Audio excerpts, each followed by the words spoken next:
Nepal stands at the edge of a heartbreaking crisis. Nepali युवाहरू रोजगारीको लागि विभिन्न देश प्रस्थान गरिरहेका छन्। Our youth, the soul of our soil, are leaving in droves. Each day, 3,000 youth leave their homes in search of opportunities in foreign lands, 5 of whom return in coffins. Travel through the hills and plains of rural Nepal, and you will see it. Abandoned fields, empty classrooms, villages echoing with silence. In fact, nearly 1 million Nepali youth left Nepal last year. 1 million in a nation of 12.4 million youths is not just statistics, but a dreadful reminder of the discontent and distrust of youths in Nepal's prospects. 3 decades from now, not only will most of us in this room be aged, but so will our beloved nation. In an old Nepal without youth, who will solve the plethora of intractable challenges then? Our nation's future, our identity, and that of our children are at stake today. Each one of us owes a credible answer to our children. Amidst the darkness of this crisis, a glimmer of hope shines in rural Nepal. सुरुमा मैले 4 बोटबाट चाहिँ त वर्षको 40,000 उत्पादन गरेकी थिएँ भने अहिले विस्तार गर्दै अहिले हाल आउँदाखेरि मैले 14-15 लाखसम्म वार्षिक उत्पादन गर्न सफल भएकी छु। पहिला म मेरो परिवार मात्रै हामी मात्रै खटिन्थ्यौँ भने अहिले मैले कम्तीमा पनि 9 जना कामदारलाई चाहिँ रोजगार दिन सक्ने भएकी छु। Women and youth entrepreneurs in rural Nepal are defying norms and daring to dream differently. मैले चाहिँ 2068 साल कार्तिक 30 गतेमा गाउँ फर्केर उद्यम सुरु गरेको हो, जुनमा चाहिँ आलु, चिराइटो र लडसल्ललाई प्राथमिकता दिएर काम सुरु गरेको थिएँ भने जुन बेला मैले उद्यम सुरु गर्दाखेरि चाहिँ मसँग त्यसको खासै ज्ञान थिएन, किनभने म वैदेशिक रोजगारबाट फर्केको हुनाले म देशमा नै के गर्छु र म आफ्नो उद्यम आफ्नो खुट्टामा आफै उभिन्छु र त्यो चाहिँ व्यावसायिक हुन्छु र अरू समाजलाई पनि यो कुराको चेतना दिन सक्छु भन्ने मलाई लागेको थियो भावना र त्यसरी सुरु गरेको हो। Building businesses from the ground up and turning local resources into marketable products, they are challenging the narrative that there is no hope in Nepal. विगत 6 वर्षदेखि हामीले कपडाको धोएर लगाउन मिल्ने प्याडहरू उत्पादन गर्दै आएका छौं।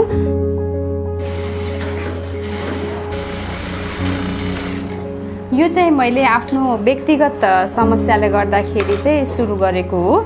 चुनौतीहरू त आयो। सुरुमा चाहिँ अब एउटा बैंकको जागिर खाइरहेको मान्छेले एउटा टेलरिङ काम जस्तो देखिन्छ नि त, त्यसरी सुरु गर्दाखेरि एउटा घर परिवारबाट आफन्तजनबाट पनि त्यस्तो राम्रो काम छोडेर किन यस्तो काम सुरु गरेको होला भन्ने खालको सुनाइहरू आयो। त्यो एउटा छुट्टै चुनौती थियो भने समाजमा हाम्रो दिदीबहिनीहरूलाई यस्तो धोएर लगाउन मिल्ने कपडाको प्याड छ भन्ने बुझाउनु अझै ठुलो चुनौती थियो मेरो लागि चाहिँ। Through their enterprises, they are not only securing livelihoods for themselves and their families, they are creating jobs for other young people and breathing new life into their communities. And they are not alone. For 12 years, Daitwa has walked beside these catalysts of hope, empowering rural entrepreneurs with knowledge, resources, skills, and confidence. गुणस्तरीय उत्पादन बजारमा पठाउनु पर्छ भनेर लागिरहेको बेलामा चाहिँ दायित्वसँग मेरो कनेक्सन भयो, जसले चाहिँ मलाई प्रविधिमा जान र बजारको पहुँच पुर्याउन चाहिँ एकदम सपोर्टेड गर्यो, जसले मलाई आफ्नो उत्पादन र समूहलाई कन्भिन्स गर्न सहज बन्यो, नयाँ बिउहरू ल्याउन प्रविधि ल्याउन सहज भयो। हिजोको दिनमा हेर्ने नजर र दायित्व पछिको त्यो समुदायसँगको कार्यक्रम पछि हेर्ने नजर चाहिँ एकदमै चेन्ज भएर आयो कि। अनि तर अहिलेको स्थितिमा हेर्दाखेरि नगरपालिकाको अहिले भर्खर मात्र बुकहरू निकाल्नु भएको रहेछ, त्यसको पछाडि चाहिँ अन्जु बनिन सेनेटरी प्याडको उद्यमी भनेर सोध्दा एउटा टाइटल चाहिँ दिनुभएको रहेछ, एकदमै खुसी लाग्यो।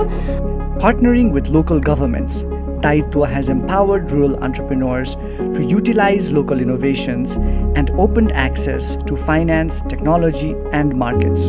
चाहिँ पुकारजीले केही कुरा राख्नु पनि भयो, स्वरोजगार हैन रोजगार उत्पादन गर्ने। स्वरोजगार भनेको चाहिँ हामी आफैले घरमा यसो काम गरेर हाम्रा खेतीपाती आदि इत्यादि जे व्यवसाय गरेर पनि उत्पादन गर्ने कुरा हो। त्यसको तर्फबाट रोजगार पनि उत्पादन गरियो भने त अझ ठुलो भयो नि त स्केल त।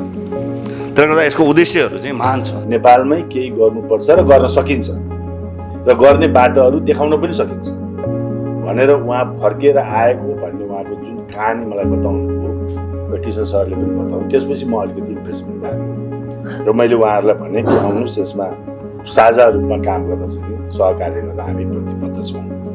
यहाँहरूसँग हामीले चाहिँ जुन पाइलटिङमा जोडिएका छौँ, यसले साँच्चै नै मलाई चाहिँ के फिल भएको छ भने अहिलेसम्म हामीले चाहिँ यो अघिल्लो 74 पछिका तालिमहरू सिकेका महिला पुरुष, त्यहाँ भएका कोही निर्वाहमुखी काम गर्नुभएको छ, कोही व्यवसाय बन्नुभएको छ, उहाँहरूलाई चाहिँ जोड्न सकियो भने राम्रो उद्योग ग्राम चलाउँछ।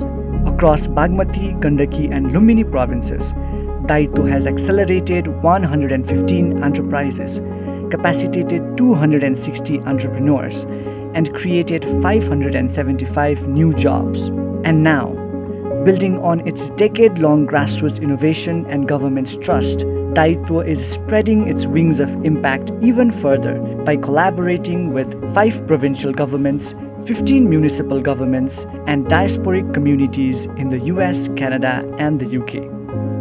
Through a unique and proven model that brings together innovation, finance, market, and policy, this year Daityo will accelerate 150 growth-oriented enterprises and enable 600 rural entrepreneurs and more than 50 young policy researchers.